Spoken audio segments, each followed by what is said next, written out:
इसका आशय है कि अपवित्रों को तो पवित्र नाम करता ही है,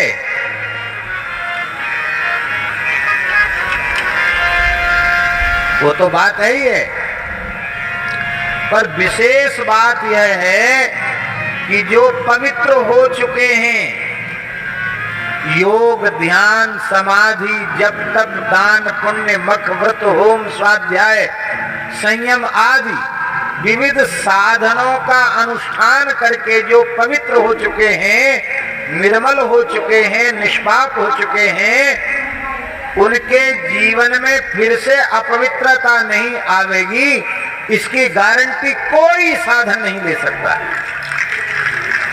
इसकी गारंटी केवल और केवल श्री राम नाम महाराज ले सकते हैं।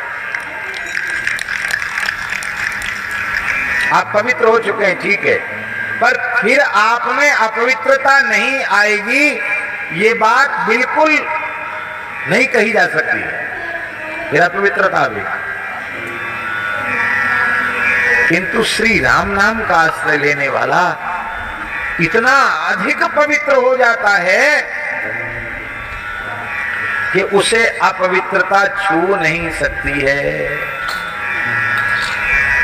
अब देखिए बाबा,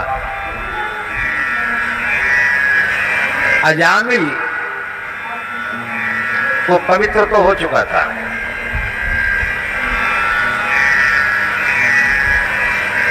लोगों के मन में ये भावना अजामिल के संबंध में थी, अजामिल पापी नहीं था जन्म से। अजामिल पवित्र ब्राह्मण कुल में कान्यकुब्ज विप्र कुल में पैदा हुआ था।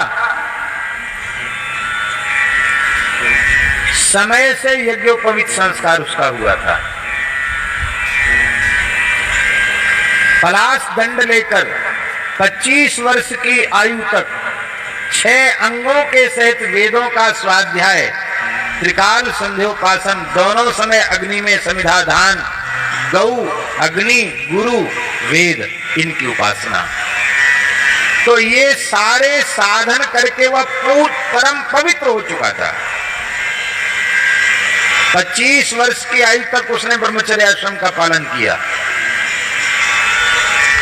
और इसके बाद उसने सविधि समावर्तन संस्कार पूर्वक गृहस्थाश्रम में प्रवेश किया। गृहस्थाश्रम में प्रवेश करके अग्निहोत्र की दीक्षा ली। वैदिक अग्निहोत्री था वो। त्रिकाल संध्योपासन करना, नित्य पंच महायज्ञ करना, नित्य बलि वैश्वदेव करना, नित्य तर्पण श्राद्धादि करना, नित्य वेदों का पारायण करना, प्रातःकाल जगने से लेके सोने तक, सोने से लेके जगने तक अजामिल का जीवन पूर्ण शास्त्रीय जीवन था।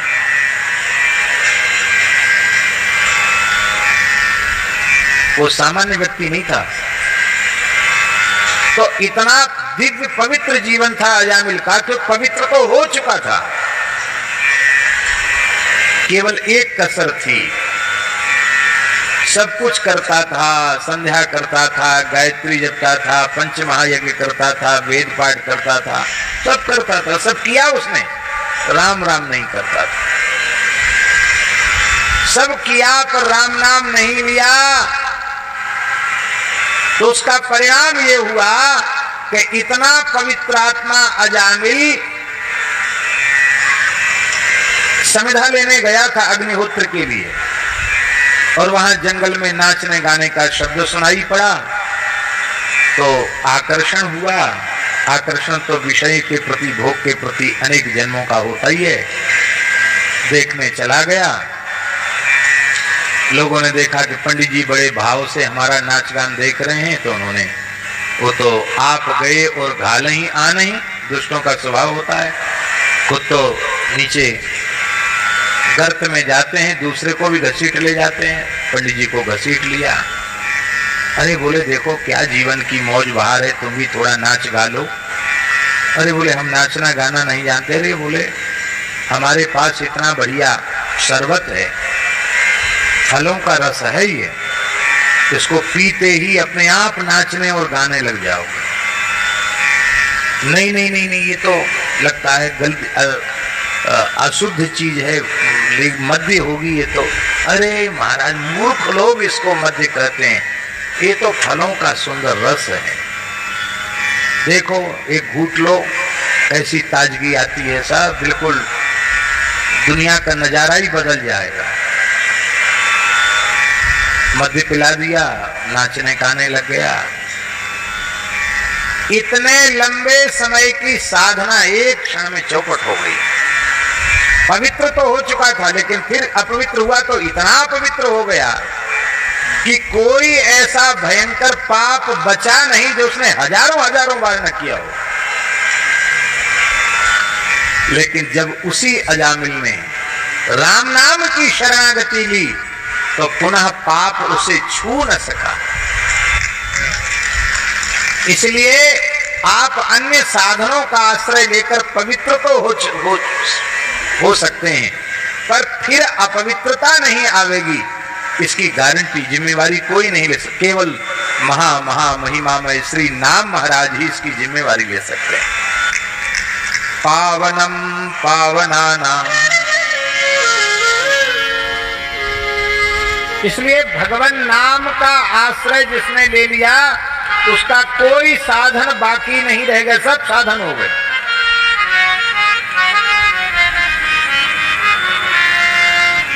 अहो बत स्वपचोतो गरिया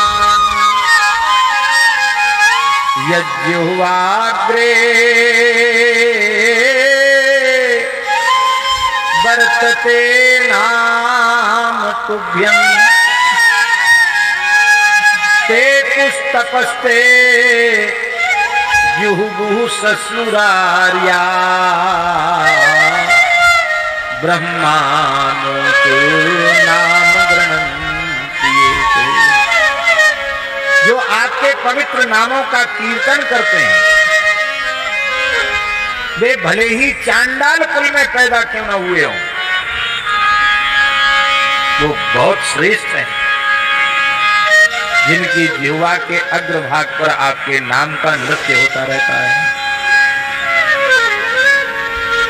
उनको स्वामी जी पंचाग्नि तपने की जरूरत नहीं है। सारी तपस्या उनकी हो गई जिन्होंने नाम कीर्तन कर लिया। उनको बहुत लंबे चौड़े पंपलेट छपा करके और लाखों करोड़ रुपए खर्च करके हजारों मन साकिल्य स्वाहा स्वाहा करने की जरूरत नहीं है। नाम का आश्रय जिन्होंने ले लिया है, जुहुबुहु संपूर्ण यज्ञों में आहुति हो गई उनकी, सारे यज्ञ संपन्न हो गए उनके।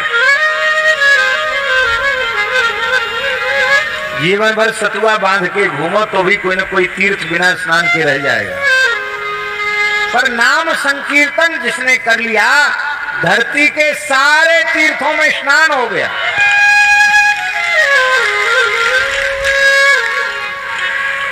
ये शरीर भी ब्राह्मण कुल में पैदा हुआ है, पर हमें अपनी शाखा का वेद कंठस्थ नहीं है। हमारी शाखा का वेद हमको कंठस्थ होना चाहिए कि नहीं? अरे पूरा यजुर्वेद कंठस्थ ना तो कम से कम शुक्ल यजुर्वेद तो कंठस्थ होना चाहिए, नहीं है कंठस्थ हमको।